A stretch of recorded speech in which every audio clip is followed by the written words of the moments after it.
काफी पेशेंट ऐसे हैं जिन्होंने जिन्होंने दवाई लिया और 3 महीने में ही फर्क हो गया। ओके। काफी पेशेंट है जिन्होंने दवाई खाई 1 महीने में ही फर्क हो गया। ओके। वो व्यक्ति की प्रकृति के हिसाब से दवाई उनको कितनी सूट होती है, ये सबके लिए टाइम अलग अलग है। कि कोई भी पेशेंट को किसके द्वारा कहाँ से कैसे ठीक होना है वो तो कुदरत को ही मालूम है। सभी डॉक्टर प्रयत्न करते हैं। कल जो परहेज हम बोलते हैं उसमें क्या है कि ज्यादा ऑयल यानी तेल वाला, घी वाला है, तेल है, बटर है और स्पाइसी फूड और आउटसाइड फूड तो बिल्कुल नहीं लेना है। प्रोसेस फूड बिल्कुल नहीं लेना है। कई बार क्या होता है, गांव में गए 2 गोली दे दिया, पेशेंट ठीक हो गया, बिल्कुल बराबर। किसी ने अपने गुरु जी का आशीर्वाद ले लिया, वो ठीक हो गया, बिल्कुल। कोई भी जगह लेटा है, बैठा है, वो मेडिटेशन करेगा, अपने मन को शांत करने का जो भी वो प्रयत्न है वो करेगा तो वो बीमारी में जल्दी से बाहर आ जाएगा। जरूर सर। अपना एक नॉर्मल रूटीन लाइफ अच्छे से हो वैसा करना है। रेगुलर नींद लेनी है। जो भी पेशेंट ने ट्रस्ट करके डॉक्टर को सभी बता दिया जो भी तकलीफ होती है, क्योंकि हमारा जो सब समझने का, पूरी हिस्ट्री समझने का हमारा पर्पस यही रहता है कि हम अच्छी से अच्छी दवाई। मैं ऐसा कहूं कि किसी व्यक्ति को, किसी दर्दी को अपॉइंटमेंट लेना है, आपका लेना है या कोई अदर होम्योपैथी डॉक्टर का लेना है, ठीक है, तो क्या उसके पहले 15 दिन या 20 दिन पहले वो अगर कच्चा चिट्ठा बनाना शुरू करे, एक नोट बनाना शुरू करे अपने बारे में, अपने पास्ट के बारे में, क्या मुझे पसंद आता था, क्या नहीं आता, किस बात से मुझे गुस्सा आता है, मेरे फैक्टर क्या है, मेरे ट्रॉमा क्या रहे पास्ट के, कौन सी बातें मुझे बहुत हर्ट करती हैं, कौन सी बातें मुझे खुशी देती हैं, तो ये बातें नोट करके फिर डॉक्टर से शेयर करे, तो इससे क्या रिजल्ट्स में बेनिफिट देखा जा सकते हैं सर? 100% मिल जाए। क्योंकि क्या होता है कि जब पेशेंट केस दे रहे होते हैं उस टाइम सभी चीज दिमाग में, मेमोरी में आती नहीं है। Right sir. भरत, आपने बहुत सही बताया। तो मैं सभी पेशेंट को ऐसे एक विनती करना चाहूंगा कि जब भी आप कोई भी होम्योपैथिक डॉक्टर की अपॉइंटमेंट ले तो अपॉइंटमेंट लेने से पहले आप थोड़ा एक अपना जो भी तकलीफ है वो तकलीफ के सिम्टम्स क्या है, वो सिम्टम ज्यादा कब होते हैं, कम कब होते हैं, ये लिखना है। ये जो तकलीफ होती है उसके साथ में बॉडी में और कोई तकलीफ उसके साथ ही होती है कि नहीं, ये भी देखना है। और बचपन से अभी इतने बड़े हुए हैं तो हम जो जो भी हमको तकलीफ, बीमारियां, जो डिजीज हुए हैं उसका एक लिस्ट आउट कर दे। हमारे फैमिली में मम्मी पापा को, दादा दादी को, नाना नानी को, वो जो ब्लड रिलेशन में जो जो बीमारियां हैं वो भी नोट डाउन कर दे। और जैसे मिलन भाई ने बताया कि लाइफ में जो भी डिस्टर्बेंस रहा हो वो डिस्टर्बेंस के बारे में ही पूरा एक अच्छे से नोट बना ले और फिर अपने डॉक्टर से बात करे, जिससे डॉक्टर को भी थोड़ा ये तकलीफ समझना थोड़ा आसान होगा। और जो भी आसानी डॉक्टर को जितनी रहेगी उतना ही दवाई का सिलेक्शन में बहुत बढ़िया रहेगा। यानी आपकी बातों से तो सर बिल्कुल ओपन समझ सकते हैं, बिल्कुल ट्रांसपेरेंट समझा जा सकता है कि पेशेंट अपने बारे में जितना क्लियर बताएगा उतनी क्लियर आप मेडिसिन बनाकर देंगे। और मिलन भी पेशेंट क्लियर बताते ही है, बराबर, लेकिन पेशेंट को ये पता होना चाहिए कि ये चीजें बतानी है। हाँ, मेरे को ये चीजें बतानी है और जो भी बताना है वो खुद के ट्रीटमेंट के लिए बताना है।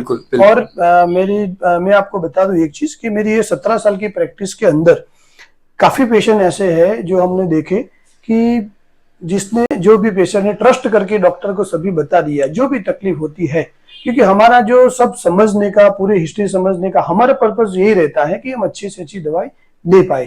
ओके, तो मैं सभी पेशेंट को ऐसे गुजारिश करना चाहूंगा कि आपके आसपास में जो भी होम्योपैथिक डॉक्टर है और आपके एरिया में है और जिसको आप होम्योपैथिक डॉक्टर को आप पहचानते हो, नहीं पहचानते हो, ओके, लेकिन जब भी आप उनके पास जाओ एक अच्छा सा डिटेलिंग करके जाओ और सब कुछ बता के जाओ। और डॉक्टर तो 100% ट्रस्टवर्दी रहते ही है सब, क्योंकि डॉक्टर का एक ही काम है मरीज को ठीक करना। तो ऐसे बिल्कुल आप कुछ मन में शंका मत रखो कि डॉक्टर हम ऐसे शेयर करेंगे, डॉक्टर किसी को बताएंगे, ये करेंगे, वो करेंगे। वैसा कोई करेगा तो वो डॉक्टर मेरे हिसाब से वो श्योर परमानेंट अच्छा डॉक्टर नहीं है, क्योंकि डॉक्टर को क्या है, मरीज को समझना है और उसको ठीक करना है। क्योंकि दूसरी धरती पर तो हमने भगवान के रूबरू के दर्शन तो नहीं किए। और मैं तो मेरी बात कर रहा हूँ, मैं अदर पीपल के, मुझे मेरा अनुभव पता है, मैंने तो नहीं देखे हैं। मैं जब पीड़ित था तब इसी चेयर पे डॉक्टर थे, सामने मैं बैठा था, 2 साल इन्होंने मुझे ट्रीट किया है और ये सौभाग्य रहा है मेरा। ठीक है, बीमारी से तैयार होना या ना होना है तो चलो किस्मत की बात है, ये तो सर भी कहते हैं, पर ये मेरा सौभाग्य रहा है कि मैं इनकी दवाई खा के ठीक हुआ हूं और आज हजारों लोग मेरी बातें सुनते हैं और वो अपने जीवन में ठीक होने की कगार पर खड़े हैं, वो ठीक होने के लिए मोटिवेट भी होते हैं। ये सभी का श्रेय मैं सर आनंद देसाई को दूंगा। मिलन भाई मेरी बात सुनो, ऐसा नहीं है। कौन से पेशेंट को कहां से किसके द्वारा ठीक होना है वो कुदरत को मालूम है। लेकिन और ऐसा भी नहीं है कि होम्योपैथी एक ओनली ऑप्शन है। मैं आपको बता दूं, कई बार क्या होता है, गांव में गए, 2 गोली दे दिया, पेशेंट ठीक हो गया। बिल्कुल बराबर। किसी ने अपने गुरु जी का आशीर्वाद ले लिया, वो ठीक हो गया। बिल्कुल। किसी ने मेडिटेशन चालू कर दिया, वो ठीक हो गया।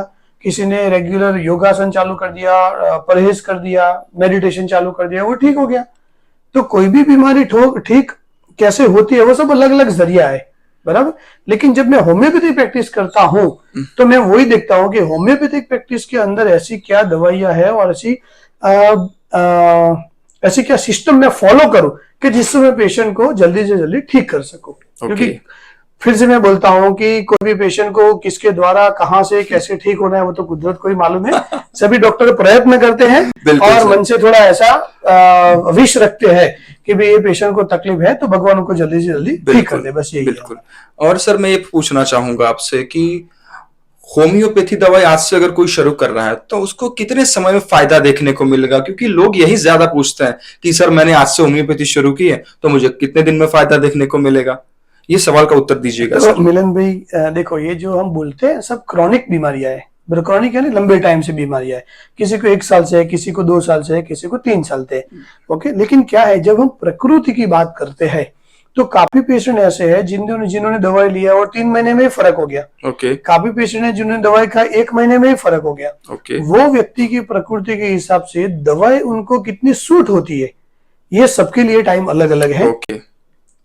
जैसे आज मैंने कल एक बात किया था, एक विराट सिंह करके है बिहार से। ओके। वो उनके पापा भी खेत में काम करते हैं, मम्मी भी खेत में काम करते हैं, बहुत पुअर फैमिली से।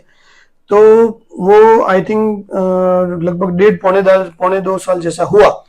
तो कल ही उनसे बात की, मैं खुद उनको पहचान नहीं पाया। ओके। उनको पौने 2 साल से दवाई चालू है, लेकिन अभी उन्होंने पढ़ाई भी चालू कर दिया, काम भी चालू कर दिया और मम्मी पापा को खेत में हेल्प करना भी चालू कर दिया, जो कुछ नहीं कर सकते। ओके। बराबर। और जैसे वो अतुल उपाध्याय करके मैंने अभी बताया, वो है जिन्होंने दवाई लिया और उनको 1 ही महीने में ब्लड बंद हो गया। ओके। तो ये व्यक्तिगत है। ये व्यक्तिगत है।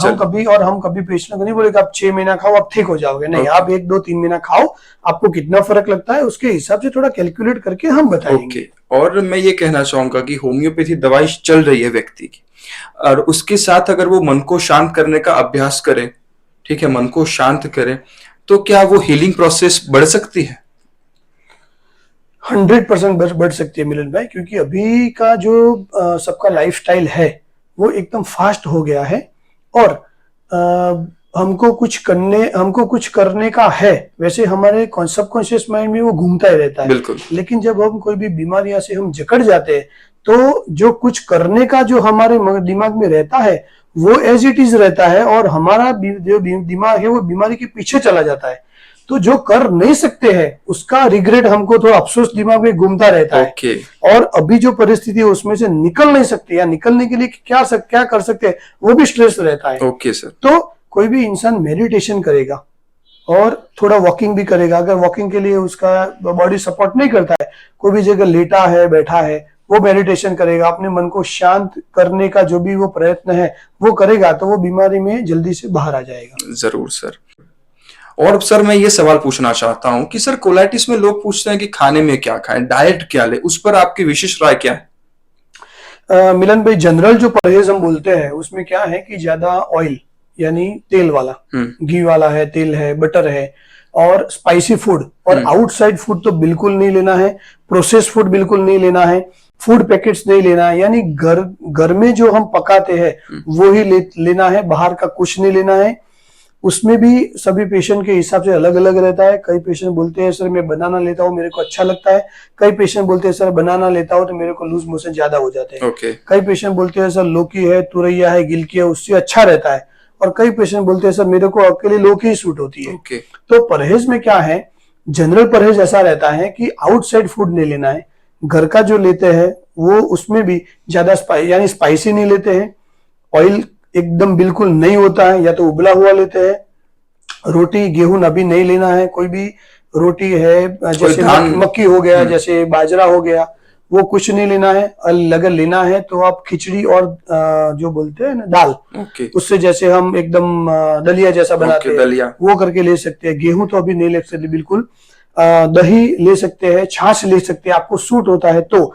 लेकिन दही लेना है तो शाम को, रात को नहीं लेना है, दोपहर में, सुबह में ले सकते हैं। बिल्कुल। जैसे मैंने बोला लौकी है, तुरैया है, और जैसे वो पिट्ठा बोलते हैं जिसमें से पिट्ठा बनता है, उसका जो सब्जी आता है वो, उसको हम बॉईल करके ले सकते हैं। छाछ ले सकते हैं, बड़ा खिचड़ी ले सकते हैं। काफी पेशेंट है जिसको उपमा सूट होता है तो वो उपमा भी ले सकते हैं। और फ्रूट्स है जो उसको हम बॉईल करके, आप जैसे एप्पल है तो उसको बॉईल करके ले सकते हो।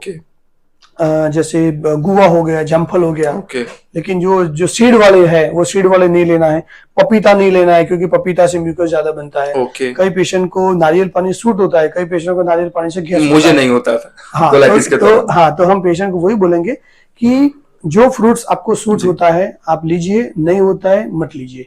और काफी पेशेंट है जिसको वो ग्लूटेन फ्री मिल्क सजेस्ट किया जाता है, लेकिन काफी पेशेंट को लैक्टोज फ्री मिल्क सजेस्ट करते हैं, वो भी पेशेंट को सूट होता है नहीं होता है। तो यानी कि हम इसको ऐसे समझते हैं कि अंत में, सारे डाइट के अंत में एक ही चीज निर्धारित रहेगी कि जो व्यक्ति को डाइजेस्ट होता है वही लेना है, वही लेना है। हाँ, वही लेना है। अंत में तो यही सत्य रहेगा ना। सही बात है कि जो मानो कि मिलन को जो डाइजेस्ट होता है वही मिलन को लेना है। भले ही कहा जाता है कि ये खाइए वो खाइए, पर वो डाइजेस्ट नहीं होगा तो बॉडी को फिर डाउन करेगा। सही बात है। और उसके अलावा भी क्या है, एक तो परहेज का हो गया, और अपना एक नॉर्मल रूटीन लाइफ अच्छे से हो ऐसा करना है। रेगुलर नींद लेनी है। मिनिमम जिसको कोलाइटिस है उसको मैं सजेस्ट करूंगा 8 घंटे आपको नींद चाहिए। जैसे आप रात को 10:30-11 बजे सो गए, आप सुबह में 7 बजे उठ सकते हो। सपोज आपको उससे थोड़ा कम नींद चाहिए तो आप 10-10:30 बजे सो गए, आप सुबह में 6 बजे उठ जाइए। भले आपका तकलीफ है, आपको बॉडी सपोर्ट नहीं करता, आप जहाँ पे बैठे हो, जहाँ पे सोए हो, वहीं आप कोई भी एक मेडिटेशन का म्यूजिक लगा दो। अच्छे से कोई भी एक मोटिवेशनल सॉन्ग है, जैसे भक्ति भाव वाले सॉन्ग है, उसको आप सुनो। और दिन में 2-3 बार ऐसे कोई भी जॉक्स है जिसको हम जॉक्स बोलते हैं, लाफिंग प्रैक्टिस, जॉक्स बोलते हैं, जिससे हमारा मन थोड़ा खुश होता है, वैसे थोड़ा सुना ताकि हमारा माइंड थोड़ा डाइवर्ट रहे। खुश होगा तो ये डोपामाइन, सेरोटोनिन बढ़ेगा, उससे हीलिंग में ये भी लॉजिक है। Yes right. और एक तो खास घर के अंदर अपने जितने भी सदस्य है, जितने भी फैमिली मेंबर है, उनसे आप मिला करो, हंस से बात किया करो, क्योंकि जो हैप्पी हार्मोन जो बोलते हैं उसमें एक लविंग हार्मोन है ऑक्सीटोसिन। तो ये जो और जैसे हम लाफिंग हार्मोन जिसको बोलते हैं एंडोर्फिन। तो ये सब पॉजिटिव हार्मोन है। तो हम ऐसी जो भी एक्टिविटी करते हैं, हमारा बिहेवियर में थोड़ा उसको अप्लाई करते हैं, तो हैप्पी हार्मोन्स बॉडी में रिलीज होते हैं, जिससे भी अपने को जो तकलीफ है उसमें फायदा लगता है। धन्यवाद सर, इतनी सारी आपने जानकारी दी। देखिए, सारी जानकारी को एकत्रित करके इतना ही काम है कि जो लोग इस बीमारी से पीड़ित हैं उनको फायदा मिल सके, राहत मिल सके, और वो अपने जीवन में एक नया सूरज देख सके। क्योंकि ये अमावस की रातें बहुत हो चुकी, अब ये तैयारी है कि भाई जोरों शोरों से इस नए सूरज का स्वागत किया जाए। आशा करता हूं कि इस नाकुछ वीडियो में से आपको कुछ महत्वपूर्ण जानकारियां जरूर मिली होंगी। अगर कोई भी सवाल है तो पूछिए कमेंट में। होम्योपैथी के रिगार्डिंग है, आपके हेल्थ के रिगार्डिंग है, डाइट के रिगार्डिंग है, या कोई भी सवाल अगर आप सर को करना चाहते हैं तो पूछें। जब भी सर हमें उपयुक्त समय देंगे उस समय हम आकर वीडियो बनाने का प्रयास करेंगे। तो दोस्तों, अब मिलते हैं एक नए वीडियो के साथ, और अंत में आप सभी के भीतर विराजमान परमपिता परमेश्वर को मेरा प्रणाम स्वीकार करें।